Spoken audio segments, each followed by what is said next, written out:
சரி, வானரர்கள் ராமனால் அழிக்கப்பட்ட போர்க்களத்தை காண வருகிறார்கள்.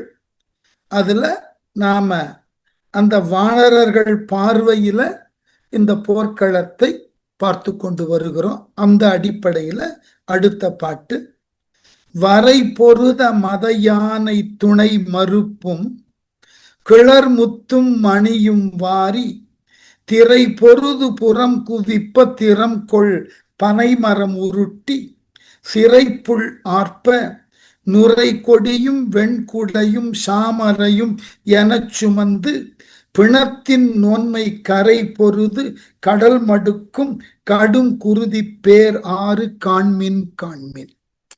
இந்த வானரர்கள் ஒருவருக்கு ஒருவர் தாங்கள் கண்ட காட்சியினால் திகைப்படைந்து மற்றவர்களுக்கு பெருமிதத்தோடும் ஒரு அச்சம் கலந்த ஆச்சரியத்தோடும் சொல்லி வருகிறார்கள். எப்படியா, வரை பொருத மத யானை துணை மறுப்பும். வரைனா மலை, மலைகளோடு போரிட்ட மத யானைகளினது இரட்டை கொம்புகளும். இந்த யானைகள் மலைகளோடு போரிடக்கூடிய அளவிற்கு ஆற்றல் வாய்ந்தவை. அதனால் அப்படிப்பட்ட ஆற்றல் வாய்ந்த அந்த யானைகளினது இரண்டு தந்தங்களும் கிளர் முத்தும் மணியும் வாரி, அவற்றில் இருந்த முத்துக்களையும் மணிகளையும் வாரி கொண்டு. இப்போ ஒரு கேள்வி கேட்கலாம், தந்தத்துல முத்து இருக்குமா, தந்தத்துல மணி இருக்குமான்னா, ரத்தினங்களை கொண்டு அந்த தந்தத்தினுக்கு பூண் இழைத்து ஒப்பனை செய்திருப்பார்கள். அதோடு அந்த யானையினுடைய தந்தத்தின் அடிப்பகுதியில முத்துக்கள் இருக்கும் அப்படின்றது. ஆகவே அந்த யானையினது தந்தத்துல ரத்தினங்கள் ஒப்பனையினால் பூட்டப்பட்டவை, முத்துக்கள் இயல்பாகவே இருக்கும். வாரி அவைகளை எடுத்துக்கொண்டு திரை பொருதும் புறம் குவிப்ப திறம் கொள் பனைமரம் உருட்டி, அலைகள் மோதி இரு புறமும் குவிக்க. எது அலைகள்? அங்க போர்க்களத்துல பெருக்கெடுத்த ரத்தம் ஆறென ஓடி அந்த ஆற்று வெள்ளத்துல உருவான அலைகளினால் யானைகளினது தந்தங்களிலிருந்து சிந்திய ரத்தினங்களையும் முத்துக்களையும் அந்த அலைகள் கரையில ஒதுக்குகிறதாம். மரம் உருட்டி சிறைப்புள் ஆர்ப்ப, வலிமை மிகுந்த பருத்த பனைமரங்களை உருட்டி சிறகோடு கூடிய பறவைகள் ஆரவாரிக்க, கொடியும் வெண்குடையும் அந்த ராவணனை சார்ந்த படைகளினது தலைவர்களினது வெண்கொற்ற குடைகளையும் சாமரைன்னா அந்த மன்னர்களுக்கு அருகே நின்று வீசக்கூடிய கவரிமானின் ரோமத்தால் செய்யப்பட்ட சாமரைகளும், இவைகளெல்லாம் நுரை போல காட்சி அளிக்கிறது. ஏன்னா ரத்தம் வெள்ளம்னு சொல்லி ஆயிற்று ஆற்று வெள்ளம். ஆற்று வெள்ளத்துல நுரை இருக்கணும் அல்லவா? அந்த வெண்கொற்ற குடையும் அந்த சாமரைகளும் நுரை போல திரண்டு பிணத்தின் நோன்மை கரை பொருது, பிணங்களால் ஆகிய வலிய கரைகள். இந்த இரத்த வெள்ளத்திற்கு ரெண்டு பக்கமும் எது கரையா?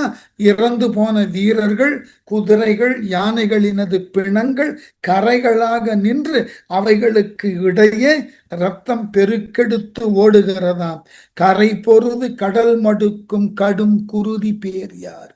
இவ்வாறு பெருக்கெடுத்து ஓடக்கூடிய அந்த இரத்த ஆறு கடலிலே சென்று கலக்கக்கூடிய காட்சியை பாருங்கள் பாருங்கள் என்று சில வானரங்கள் இந்த அற்புத காட்சியை அச்சத்தோடு மற்றைய வானரங்களுக்கு சுட்டி காட்டி பெருமிதம் கொண்டன. அடுத்து, கை குன்ற பெருங்கரைய நிருதற்புய கல் செறிந்த கதலி கானம் மொய்க்கின்ற பரித்திரைய முரண் கரி கைகோள் மாவ முளரிக்கானின் நெய்கின்ற வாழ்முகத்த விழும் குடரின் பாசடைய நினம் மேல் சேற்ற உய்க்கின்ற உதிர நிற களம் குளங்கள் உலப்பு இறந்த உவையும் காண்மின். இதுல கடைசியான ஒரு சொல் உவையும் காண்மின் இருக்கு இல்லையா? இந்த உவை என்ற சொல் காலப்போக்கில் அழிந்து விட்டது. அதாவது அது, இது, உது. அதே போல அவை, இவை, உவை. இந்த அவை என்று சொன்னால் தொலைவில் இருக்கக்கூடிய பொருள்கள். இவை என்று சொன்னால் அருகில் உண்டான பொருள்கள். உவைனா இரண்டினுக்கும் இடைப்பட்ட இடத்துல இருக்கக்கூடிய பொருள்கள். இப்படி ஒரு சொல்லாட்சி தொல் தமிழ்ல இருந்தது. அதனால ரொம்ப தொலைவில் இருக்கிறதையும் மிக அருகில் இருக்கிறதையும் சொல்லி இவைகளுக்கு இடையே இருக்கக்கூடியவற்றை சுட்டுவதற்கு ஒரு சொல்லையே உருவாக்கி வைத்திருந்தார்கள்.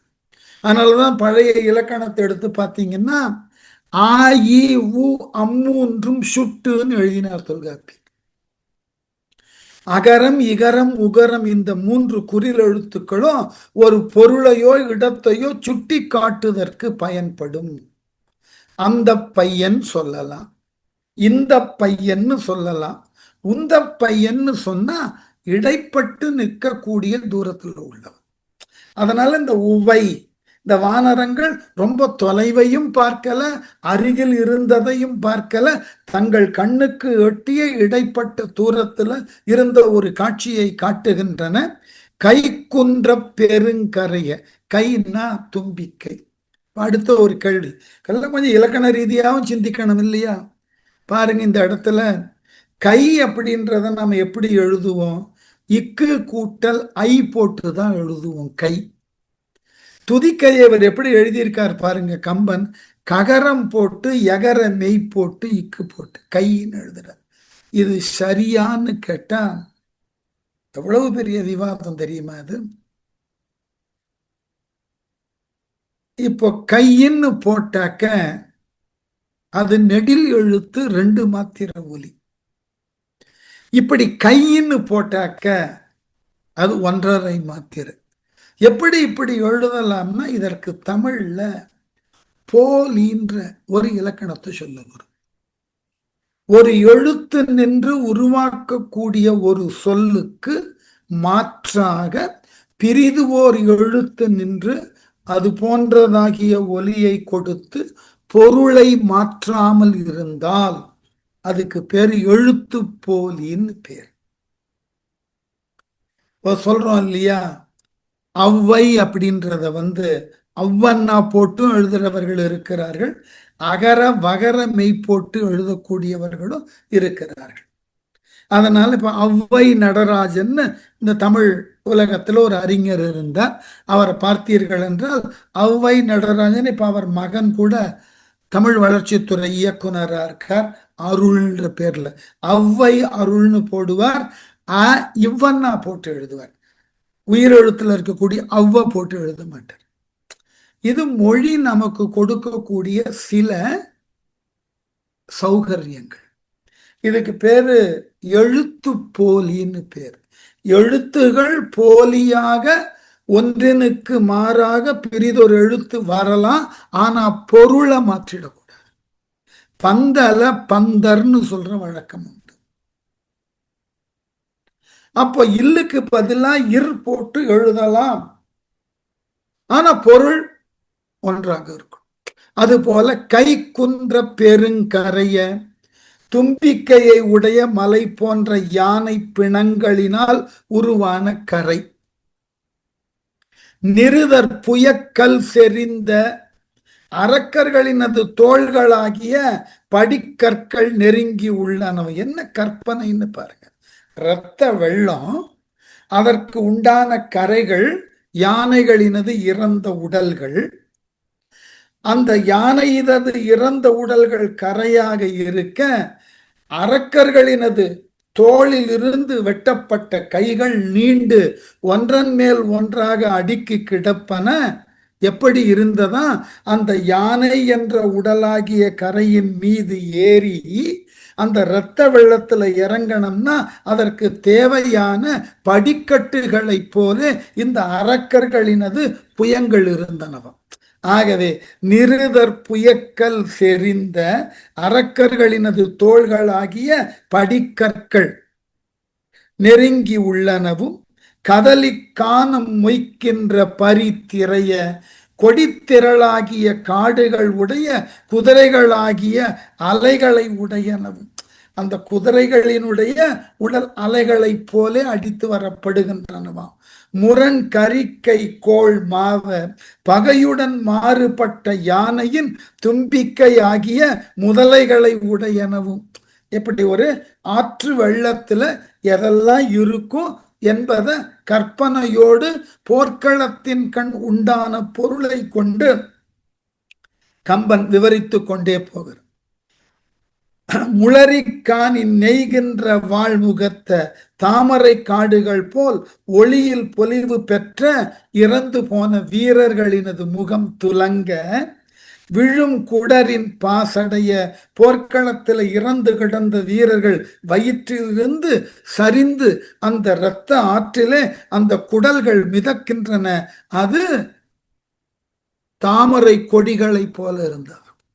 முகங்களெல்லாம் தாமரை போல அந்த இறந்த அரக்கர்களினது உடலில் இருந்து சரிந்த குடல்கள் தாமரை கொடி போல் இருக்க, பாசிகளை உடைய தாமரை கொடிகளை போல் இருக்க, நினமேல் சேற்ற கொழுப்பாகிய சேறு உய்க்கின்ற உதிர நிற களம் குளங்கள் அரக்கர் உடம்பிலிருந்து சொரிகின்ற இரத்தம் நீரை போன்று அகண்ட குளங்களை போல் அந்த போர்க்களம் காட்சி அளித்ததாம். கற்பனை பண்ணி பாருங்க. பெரிய குளம், இரத்த குளம், யானைகளை, இறந்த யானைகளினது உடல் சுற்றி அதற்கு கரை. அந்த குளத்துல இறங்கிறதுக்கு படிக்கற்கள், படிக்கட்டுகள், வீரர்களினது புஜங்கள். அந்த நீர்நிலையில குதிரைகளினது அந்த வெண்மையான பிடரி மயிர் அலைகளை போல இருக்கு. அங்கு இருக்கக்கூடிய யானைகளின் வெட்டப்பட்ட துதிக்கைகள் முதலைகளை போல் தெரிகின்றன. இறந்து கிடந்த வீரர்களினது முகம் அந்த குருதி வெள்ளத்துல மலர்ந்த தாமரை மலர் போல் இருக்கு.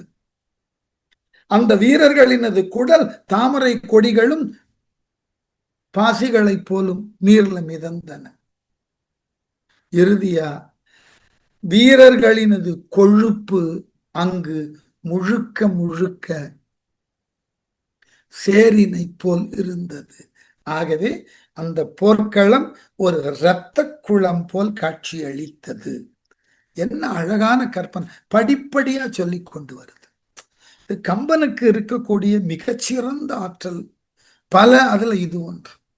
எடுத்துக்கொண்ட கற்பனைய கண் முன்னாடி ஒரு காட்சி பொருளாக உருவகித்து படிப்படியாக ஒன்றன் பின் ஒன்றாக விளக்கிற திறமை இருக்க. கண்ணு முன்னாடி ஒரு காட்சி பொருள் அப்படியே இரத்த குளம் தெரிகிறது. அடுத்து நெடும் படை வாழ் நாஞ்சில் உழு நினச்சேற்றின் உதிர நீர் நிறைந்த காப்பின் கடும் பகடுபடி கிடந்த கரும் பரம்பின் இள மல்லர் பறந்த கையில் படும் கமல மலர் நாரும் முடி பறந்த பெருங்கிடக்கை பறந்த பண்ணை தடம் பனையின் நரும் பழனம் தழுவியதே என பொலியும் தகையும் காண்பி. இப்ப போர்க்களத்தை குளம்னு சொல்லி வர்ணித்தானா, அடுத்த பாட்டுல இந்த போர்க்களம் ஒரு விவசாயத்திற்கு உண்டான நிலம் போல் காட்சி அளிக்கிறது. என்ன கற்பனை பாரு! அந்த கற்பனையை மனதில் உருவாக்கினால் மட்டும் போதாது. அந்த போர்க்களத்துல உண்டான செய்திகளை பொருத்த முறை விவசாயத்தோட பொருத்தி காட்டணும். அப்பதான் அது அழகு. எப்படி? நெடும் படை வாழ் நாஞ்சில் உழு நினச்சேற்றில் நீண்ட வாள்கள் கலப்பையாக தோற்றம் அளித்தன. கொஞ்சம் நினைச்சு பாருங்க. வாள்கள் பூமியில ஊன்றி இருக்க, அந்த ஊன்றிய வாள்கள் நிலத்தை உழக்கூடிய கலப்பை போல இருக்கா. இரத்தத்தினால் நனைந்த அந்த பூமி சேரினை போல காட்சியளிக்கிறது. அப்ப இரத்த சேற்றுல வாள் என்கின்ற கலப்பை உழுவதற்கு தயாராக இருக்கிறது. உதிர நீர் நிறைந்த காப்பின் இரத்தம் தேங்கி உள்ள அந்த பகுதியில கடும் பகடுபடி கிடந்த கரும் பரப்பின் விரைந்து செல்லும் எருமைகளோடு தரையில் கிடந்த பரம்பு அடிக்கும் பலகை கொண்டுள்ளது போல விரைந்து செல்லும் யானை பகடு படிந்த கரிய பெரும் பரப்பை கொண்டுள்ளது. கொஞ்சம் விவசாயம் தெரிஞ்சாதான் இந்த சொற்றொடருக்கு பொருள் புரியும். முதல்ல நிலத்தை என்ன செய்வார்கள்னா, வள்ளுவர் அழகா சொல்லுவார், தொடிப்புழுதி ககுசாவன். நிலத்தை உழுகின்ற பொழுது அந்த மண் கட்டிகள்லாம் இல்லாம அப்படி வெறும் மண்ணு ஆவது போல இருக்கும். அப்புறம் அதுல நீர் பாய்ச்சுவார்கள். நீர் பாய்ச்சி மீண்டும் உழுவார்கள். அது சேறு போல மாறிடும். இந்த உழவர்கள் தங்கள் கால்களினால் நடந்தும் கலப்பையினை கொண்டு உழுதும் அதனோடு எருமைகள் பூட்டப்பட்ட கலப்பை ஆதலினால் அவைகளினது கால்கள் பட்டிருப்பதினால பல இடங்கள்ல நிலங்கள் சமனில்லாமல் குண்டும் குழியுமா இருக்கும். அப்ப என்ன செய்வார்கள், ஒரு நீண்ட பலகையை வைத்து அதுல பாதி பலகை வயல் உள்ள இருக்கும், மீதி பலகை மேலாக தெரியும். அந்த பலகைய ஏரில் பூட்டப்பட்ட மாட்டினுடைய நுகத்துல பூட்டி பலகையை அழுத்தி பிடிப்பார்கள். மாடு முன்னோக்கி செல்லும். அப்போ நிலமானது சமன் ஆக்கப்படும். இந்த மாதிரி சமனாக்கப்படுறதுக்கு பேரு பரம்பு அடித்தல்னு பேர். பலகை கொண்டு உழுத நிலத்தை சமன் ஆக்குதல். அப்பதான் நடவு நெடுகின்ற பொழுது ஒரே உயரத்துல ஒரே இடைவெளி அளவுல நாற்றுகளை நட முடியும். இது விவசாயம் தெரிந்து பார்த்திருக்கக்கூடியவர்களுக்கு பழகிய சொல்.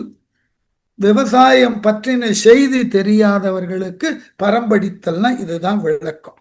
ஆகவே அந்த பரம்பு அடிக்கக்கூடிய பலகையா எது இருக்கா, யானைகளின் மீது கட்டப்பட்ட அம்பாரிகள் இருக்கு இல்லையா, மரத்தினாலான பெட்டி போல இருக்கும். அவை சிதைந்து நீள நீளமான பலகைகளாக இந்த இரத்த வெள்ளத்தில் போவது அந்த வாளினால் உழப்பட்ட இரத்தம் கலந்த சேர் மிகுந்த நிலத்துல இந்த பலகைகள் பரம்படிப்பது போல சென்றனவா. இன மல்லர் பரந்த கையில் உழவர்கள் பரவியுள்ள மக்கள் போல இறந்து போன வீரர்கள் அப்படியே இரு கரையிலும் கிடக்கிறார்கள் நிலத்தில். படுங்கமல மலம் நாரும் முடி பறந்த பெருங்கிடக்கை பறந்த களையுள்ள தாமரை மலரோடு நாற்று முடிகள் கிடந்த பெரிய களங்கள் போல். எப்படி போர்க்களத்துல நிறைய தலைகள் அந்த இரத்த வெள்ளத்தில். அந்த இறந்து போன வீரர்களினுடைய முகம் தாமரை மலர் போலன்னு பார்த்துட்டோம். அவர்களினுடைய முடி இருக்கு பாருங்க, நாற்று முடி போல இருக்கான். அந்த குடுமையை கட்டி இருப்பான் இல்லையா, அது ஒரு நாற்றின் அது முடி போல இருக்கு.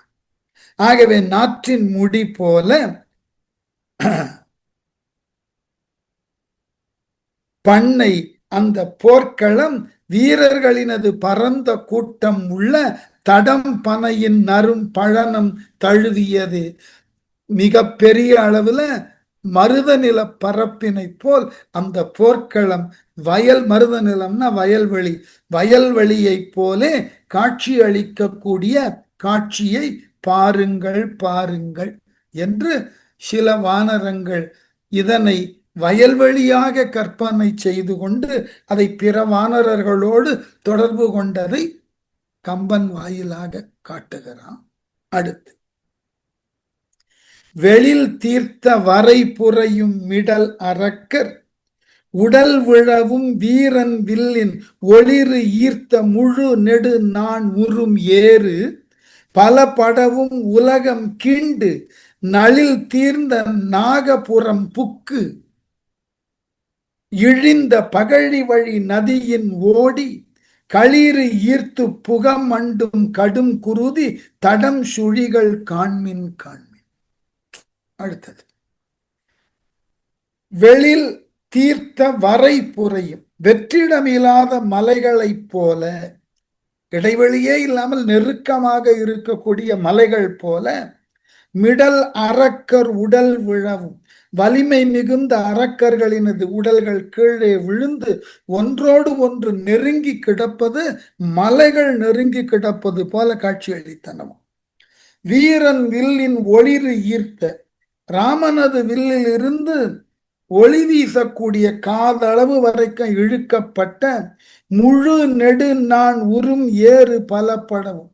முழுமையும் நீட்சியும் உடைய அந்த நான் விடுகின்ற பொழுது அது எழுப்பின ஒலி இடிகளைப் போல் ஒலிக்கவும், உலகம் கீண்டு நளில் தீர்த்த நாகபுரம் புக்கு. உலகை கிழித்து செறிவில்லாத தூய நாகர் உலகில் அந்த ஒளியானது, அந்த சப்தமானது புகுந்து இழிந்த பகழி வழி நதியின் ஓடி இறங்கிய அம்பு சென்ற வழியில் ஆறு போல ஓடி களிறு ஈர்த்து புக மண்டும் யானைகளை இழுத்து கொண்டு நாக உலகினுக்கு நுழைவது போல சுடும் குருதி தடம் சுழிகள் வேகத்துடன் வரும் இரத்த வெள்ளத்தை, சுழிகளோடு வரக்கூடிய இரத்த வெள்ளத்தை காண்மின் காண்மின்.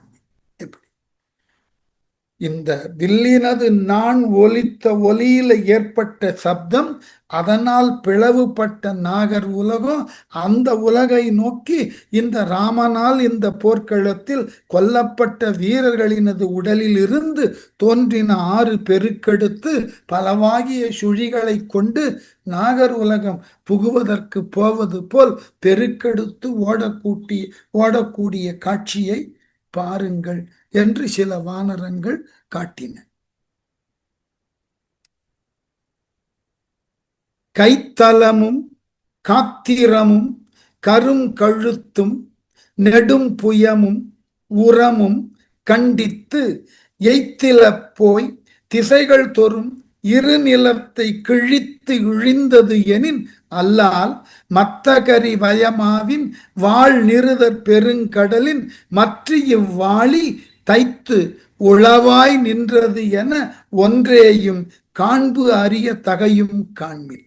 கைத்தலமும் யானைகளினது தும்பிக்கை, கரத்திரமும் காத்திரமும் முன்னங்கால். காத்திரம்னா 4 கால் உண்டான விலங்குகளினது முன்னிரு கால்களுக்கு பேரு காத்திரம்னு பேர். முன்னிரு கால்களையும் கருங்கழுத்தும் பெரிய கரிய கழுத்தும் நெடும் புயமும் நீண்ட தோள்களையும் உரமும் கண்டித்து மார்பையும் துண்டித்து எய்தில போய் சளைக்காமல் சென்று திக்குகள் தோறும் திசைகள் தோறும் இரு நிலத்தை கிழித்து பெரிய இந்த பூமியை பிளந்து கொண்டு இழிந்தது எனின் அல்லால் பாதாளத்தில் இறங்கின என்று சொல்லுவது தவிர மற்ற கரியவய மாவின் வாழ் நிறுதர் மதமிக்க யானை வெற்றி தரும் குதிரை படை வீரர்கள் எல்லோரும் இருந்து அந்த இரத்த வெள்ளம் பாதாளத்தை நோக்கி பாய்ந்ததான் ராமனது அம்பு உலகையே பிளந்தது. அதனால பெருங்கடலின் பெரிய கடலின் மீது இவ்வாழி தைத்து உளவாய் நின்றது என ராமனின் இவ்வம்பு தைத்து கிடப்பதாயிற்று என்று ஒன்றேயும் காண்பு அறியாகி சிறியதும் காணற்கு அரிய தன்மையும் காண்மின் காண்மின். ராமனது அம்பு ஒண்ணு கூட காணும், ஆனால் அந்த அம்பு செய்த வேலை ஏராளமான இழப்பு. அவைகளை பாருங்கள் என்று வானரங்கள் சொல்லி வியந்தன அஞ்சின மருண்டன அதிசயத்து போயின. நீ பாட்டை மாத்திட்டாரு, நீளமா வர்ணனைய சொல்லியாச்சு இல்லையா? ஒரு உரைநடை போல கிட்டத்தட்ட எண்சீர் விருத்தத்தை வச்சு விளக்கம் சொல்லிட்டார் போர்க்களத்தை. இனிமே கொஞ்சம் துரிதப்படுத்தணும். எவ்வளவு நேரம் அந்த காட்சியை காட்டிக்கொண்டே போவது? அடுத்த நிகழ்ச்சிகளுக்கு போனோம் இல்லையா? போர்க்களத்தினுடைய அடுத்த தகுதி என்னன்னு பார்க்கணும் இல்லையா? உடனே கலிவிருத்தத்துக்குள்ள வந்தார். எப்படி? குமுதம் நாரும் மதத்தன கூற்றன சமுதரோடு மடிந்தன சார்தரும் திமிரமா அன்ன செய்கைய இத்திரம் அமிர்தின் வந்தன ஐயிரு கோடியார். குமுதம் நானும் மதத்தன, குமுத மலர்களினது மனம் வீசுகின்ற மதநீரை உடையனவும். குமுத மலர் அப்படின்னாக்க அல்லி, அல்லி மலரினது நரிய மனத்தினை போலே மனம் வீசக்கூடிய மதநீர். இந்த பல முறை சொல்லியிருக்கேன், இங்க உவமை சொல்லிட்டேன், அவ்வளவுதான். யானையினது மதநீர் நறுமணத்தோடு இருக்கும். அதனால்தான் அதை உண்ண வண்டுகள் வந்து அதன் தலையினை மொய்க்கும். அதிலிருந்து தப்பிக்கதான் காதுகளை இடைவிடாமல் அசைத்து கொண்டிருக்கும் யானை. அதையும் மீறி மதநீர் பெருகி விட்டதுன்னா மணலை அள்ளி தலையில போட்டுக்கும். ஏன்னா அந்த வண்டுகள் எல்லாம் ஈக்கள் எல்லாம் வந்து அமர்ந்து அதை மதநீரை உண்ணுவது இதுக்கு தலையில ஒரு பெரிய அரிப்பை ஏற்படுத்தும். அதனால இந்த ஓமை சொல்லிட்டார் இங்க. அந்த மதநீர் அல்லி மலரை போல் மணக்கக்கூடியன, கூற்றன யமன் போல கொடுமை உடையன அந்த யானைகள். சமுதரோடு மடிந்தன. சமுதர்னா யானையை இயக்கக்கூடிய பாகர்கள். அந்த மாதிரி பெருமை மிக்க யானைகள் பாகர்களோடு இறந்து கிடந்தன போர்க்களத்தில். சார்த்தரும் திமிரமா அன்ன செய்கைய முன் சாருகின்ற கரும்பன்றி போலும் செய்கை கொண்டனவும் ஆகிய யானைகள். இந்த யானைகள் தங்கள் தந்தத்தினால பூமியை குத்தி பெயர்க்கும் பன்றியை போல. திமிரமான்னா வராக அவதாரம்னு அர்த்தம், இங்க பன்றின்னு எடுத்துக்கணும். ஆகவே இத்திரம் அமிர்தின் வந்தன முன்னர் பார்க்கடலில் அமுதத்தோடு பிறந்தன 5 கோடி 10 கோடி எனும் அளவு உடையன. அத்துணை யானைகள் இறந்து கிடந்தன. ஏறு நான்முகன் வேள்வி எழுந்தன ஊரும் மாறியும் ஓங்கு அலை ஓதமும் மாறும் ஆயினும் மதமாய் வரும் 6 மாறில 6 கோடியால். ஊரும் மாறியும் பெய்யும் மழை, ஓங்கு அலை ஓதமும் உயர்ந்த அலை வீசும் ஓதம் கடலும் மாறும் ஆயினும் நீர் வற்றி வறண்டு போனாலும் மதமாய் வரும் கரிய மதநீரை ஒழுகக்கூடிய ஆற்றலை பெற்ற யானைகள் 6 மாறில 6கள் மாற்றம் உராதனவாய் வந்து கொண்டே இருந்தன. மழையே பெய்யலைனாலும் பரவாயில்ல, கடலே வற்றினாலும் பரவாயில்ல, இந்த யானைகளினது மதநீர் மட்டும் 6கள் போல பெருக்கெடுத்து ஓடினவாம். 6 கோடி 12 கோடி எனும் அளவில் 12 கோடி யானைகளினது மதநீர் சிந்தி 6 போல பெருக்கெடுத்து ஓடுகிறதாம். ஏறு நான்முகன் வேள்வி எழுந்தன பெருமையில் உயர்ந்த பிரம்மனின் யாகத்தில் தோன்றினவாம். அந்த யானைகளினது தகுதி. முதல்ல சொன்ன யானைகள் பார்க்கடலில் இருந்து தோன்றின. அடுத்த யானைகள் பிரம்மனினது வேள்வியிலிருந்து வந்தவை. இத்தனையையும் நாராயணனின் அம்சமாக உள்ள ராமன் அழித்திருக்கிறார். அடுத்து உயிர் வரந்தும் உதிரம் வரந்து தம் மயர் வரந்தும் மதம் மறவாதன புயலவன் திசை போர் மத யானையின் இயல் பரம்பரை 7 கோடியால். எப்படி? அடுத்தது யாருடைய யானைன்னு விளக்கம். உயிர் வரந்தும் உயிர் நீங்கியும் உதிரம் வரந்தும் இரத்தம் வற்றியும் தம் மயர் வரந்தும் தம்முடைய மதமயக்கம் நீங்கினும் மதம் மறவாதன மதம் மட்டும் நீங்காத மதநீர் ஒழுகிக் கொண்டே இருக்கின்றன. அப்படிப்பட்ட யானைகள் புயல்வன் மேகங்களினது தலைவனான இந்திரன் திசை போர் மத யானையின் கிழக்கு திக்கில் போர்த்திறம் மிக்க ஐராவத யானையின் இயல் பரம்பரை. அந்த ஐராவத யானையினது பரம்பரையிலே தோன்றின யானைகள் 7 கோடி 14 கோடி யானைகள் ராமனால் கொல்லப்பட்டன. அப்பதான் அந்த யானையின் தகுதி சொன்னாதான் ராமனது பெருமை தெரியும். முதல்ல வந்த யானைகள் கணக்கில்லாத யானைகள் பார்க்கடலில் தோன்றின. அடுத்து கணக்கில்லாத யானைகள் பிரம்ம வேள்வியில் தோன்றின. அடுத்து ஐராவதத்தினுடைய பரம்பரையில் வந்த 14 கோடி யானைகள் ராமனால் கொல்லப்பட்டன. யானைகளினது எண்ணிக்கையே இவ்வளவுன்னா, இவ்வளவு யானையே இன்றைக்கு இருக்கக்கூடிய இலங்கையில போய் நின்னா இலங்கை தாங்குமான்னு தெரியாது. சரி, அன்றைக்கு கொடுக்கப்பட்ட ஒரு அழகான போர்க்கள வர்ணனை. கொடாது நிற்றலின் கொற்ற நெடும் திசை எடாது நிற்பன நாட்டம் இமைப்பு இல வடாது திக்கின் மதவரையின் வழி கடாமுகத்த முளரி கணக்கவால். வடாது திக்கின் எல்லா பாட்டையும் கொடாது எடாதுன்னு போட்டுட்டதுனால எதுகை மோனையில வடதிசை என்பதை வடாதுன்னு போட்டுட்டார். அது கவிஞர்களுக்கு கொடுக்கப்பட்ட சில தகுதி, இப்படி மாத்தி எழுதலாம். இது நாங்க அதை விகாரம்னு சொல்லிடுவோம். எதுகை மோனைக்கு ஏற்றாற் போல மற்றொன்றை அவ்வாறு நீட்டி எழுதினால் நீட்டல் விகாரம், குறுக்கி எழுதினால் குறுக்கல் விகாரம். இது கவிஞர்களுக்கு கொடுக்கப்பட்ட சில தகுதிகள். வடதிசைக்கு உரிய மத வரையின் வழி, மதம் பொழியும் குன்றம் போன்ற, ஞாபகம் வச்சுக்கணும், 8 திக்குலையும் யானைகள் உண்டு. அந்த 8 யானைகளுக்கும் அஷ்ட திக்கு கஜங்கள்னு பேரு. இந்த 8 யானைகள் தான் உலகை காக்கின்றனன்னு ஒரு மரபு உண்டு. அந்த யானைகள் ஒவ்வொன்றினுக்கும் தனித்த பெயர் உண்டு. முதல்ல ஐராவதம் எந்த திசைன்னு சொல்லிட்டாரு இல்லையா? கிழக்கு திசையில இருந்தது ஐராவதம். அடுத்தது வடக்கு திசைக்கு வந்திருக்கார். வடதிசையில இருந்த அந்த யானையினது பேர் என்னன்னா சாருவ பௌமம்னு பேர். இதெல்லாம் நமக்கு புராணத்திலிருந்து கிடைக்கக்கூடிய புதிய செய்திகள். அந்த வடதிசையில் உண்டான யானை மரபில் தோன்றிய கடாமுகத்த இடைவிடாது மதநீர் பொழியும் முகம் உள்ள இந்த யானைகள் கொடாது நிற்றலின் பிரம்மன் இப்பூமியை தாங்குக என அருளாது இருத்தலால் கொற்ற நெடுந்திசை வெற்றி உடைய நீண்ட திக்கினை எடாது நிற்பன, தாங்காமல் நிற்பன, நாட்டம் இமைப்பு இல தேவர்கள் போல் கண் இமையாதன முளரி கணக்க பதுமம் எனும் பெருந்தொகையன. பதுமம் என்பது கணக்குல பெரியதோர் அளவை குறிக்கும். ஒரு 100 கோடின்னு வச்சுக்கலாம். வெள்ளம், ஆம்பல், பதுமம் என்பதெல்லாம் பழைய காலத்துல ரொம்ப அளவிகந்த எண்களை சொல்லக்கூடிய சொற்கள்.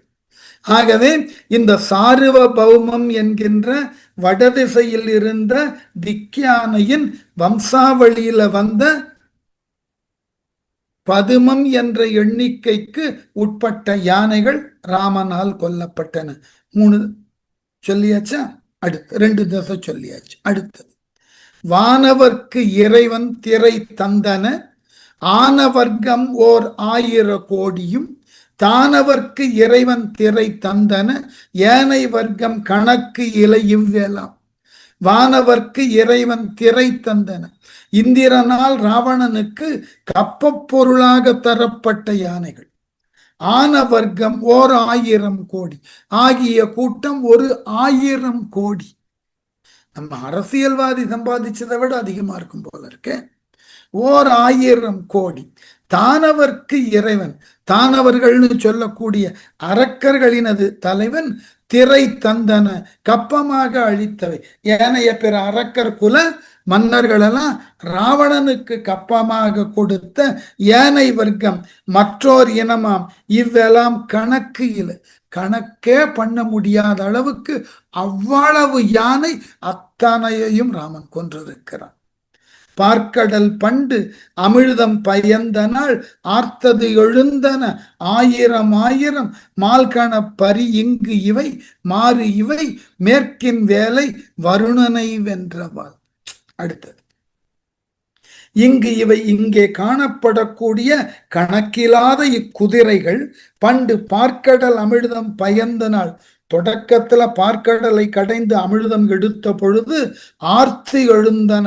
அந்த பார்க்கடலில் இருந்து ஆரவாரத்தோடு தோன்றின குதிரைகள் 1000 கணக்கு இல்லாத அளவுல பார்க்கடலில் இருந்து குதிரைகள் தோன்றின. இது எப்படின்னா, இந்த கருத்தை கொண்டுதான், இந்த பார்க்கடல் விஷயத்தை கொண்டுதான் பழைய ஏற்பாடுல இந்த நோவா கப்பலை உருவாக்கி இருக்கார்கள். ஏப்ரகாம் உருவாக்கின நோவான்ற ஒரு கப்பல் இல்லையா? எல்லா உயிரினங்களையும் உள்ள பிடித்து போட்டார், வெள்ள பெருக்கெடுத்தது, அதுபோல பார்க்கடலில் இருந்து ஆயிரக்கணக்கான ஆயிரம் என்று எண்ணிக்கைக்கு உட்பட்ட குதிரைகள், அப்புறம் மால்கணம் பரி பெருமை மிக்க போர்க்கள குதிரைகள் மாறி இவற்றினுக்கு மாறாக தோன்றும் இவை மேற்கின் வேலை வருணனை வென்றன. மேற்கு திசைக்கு அதிபதியாக கடலின் தெய்வமாக உள்ள வருணனை வென்ற குதிரைகள் இவை. ஒவ்வொன்றுக்கும் ஒவ்வொரு தனி தகுதி கொடுத்திருக்கார், ஒவ்வொன்றினுக்கும் தனி சிறப்பு கொடுக்குது. வருணனை வெல்லுதற்கு உண்டான ஆற்றல் பெற்ற குதிரைகளை ராமன் போர்க்களத்தில் பார்க்கடலில் இருந்து தோன்றின குதிரைகளை ராமன் அழித்தான்.